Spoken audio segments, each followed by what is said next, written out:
இருக்கிற இவங்க எல்லாருக்கும் ஒரு காலத்துல வீடு, காடி, பிள்ளைங்க, ஹஸ்பண்ட், ஒய்ஃப், ஏன் பெரிய பணக்காரங்களா கூட இருந்திருக்கலாம். ஆனா இவங்களுக்கு கடைசியா நிரந்தரமான இடம் எது பாத்தீங்களா? இங்கதான். எவ்வளவு பெரிய வீடா இருந்தாலும் கடைசியா இங்கதான் வந்து ஆகணும். எவ்வளவு பெரிய காடி பாய்ச்சாலும் கடைசியா இங்கதான் வந்து ஆகணும். எவ்வளவு பெரிய உலகாளிகையா இருந்தாலும் இந்த உடம்பு இந்த மண்ணுல இருக்கிற புழுதான் சாப்பிட போகுது. எவ்வளவு பெரிய தலைக்கடை பிடிச்சவங்களா இருந்தாலும் இந்த இடத்துக்கு தலை குனிஞ்சுதான் ஆகணும். இவ்வளவுதான் வாழ்க்கை.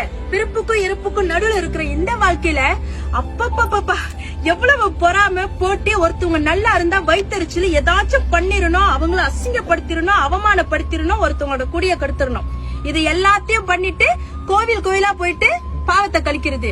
கடவுள் காப்பாத்திடுவாரா? என்ன ஆட்டம் ஆடினாலும் கடைசி இங்கதான் வந்து ஆகணும். சோ முடிஞ்ச வரைக்கும் வாழ்ற இந்த வாழ்க்கையில யாருக்கும் கெடுதல் நினைக்காம, ஒருத்தவங்களுக்கு உதவி செய்யலனாலும் பரவாயில்ல, அவங்களோட கண்ணீருக்கும் மன கவலைக்கும் ஆளாகாம இருந்தாலே போதும். அடுத்த ஜென்மத்துல மனுஷனா பொறுப்புமா நமக்கு தெரியாது. இப்ப இந்த ஜென்மத்துல மனுஷனா இருக்கிற வரைக்கும் கொஞ்சம் மனிதாபிமானத்தோட இருந்துட்டு போயிருவோமே. என்ன நான் சொல்றது?